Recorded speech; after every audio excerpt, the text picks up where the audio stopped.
ইতালির মিলানে প্রবাসী বাংলাদেশিরা যথাযোগ্য মর্যাদায় পালন করেছেন পবিত্র ঈদ উল আজহা। বিস্তারিত মিলান প্রতিনিধি আব্দুল বাসিত দলয়ের রিপোর্টে।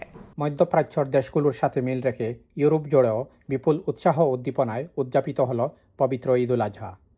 ইতালির মিলান সহ বিভিন্ন শহরে প্রবাসী মুসলমানরা মেতে ওঠেন ঈদের আনন্দ আর ভ্রাতৃত্বের উৎসবে।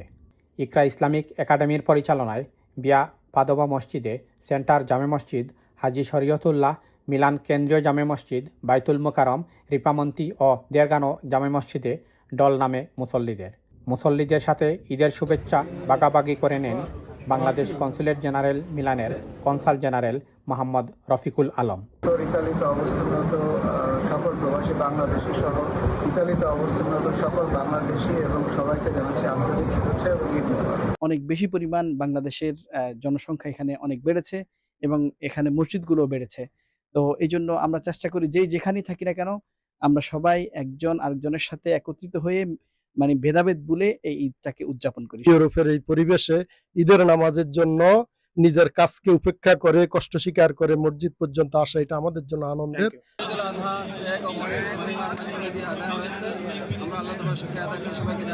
আলহামদুলিল্লাহ, আমরা মুসলিম অ্যাসোসিয়েশন ইতালি উত্তরের অধীনে মিলান স্টাডি ফোরাম থেকে ইতালির মিলানে 3টি স্থানে ঈদ জামাতের আয়োজন করেছি। সর্বোচ্চ স্যাক্রিফাইসের মাধ্যমে আমরা আমাদের এই ঈদ উল আজহাকে উদযাপন করি।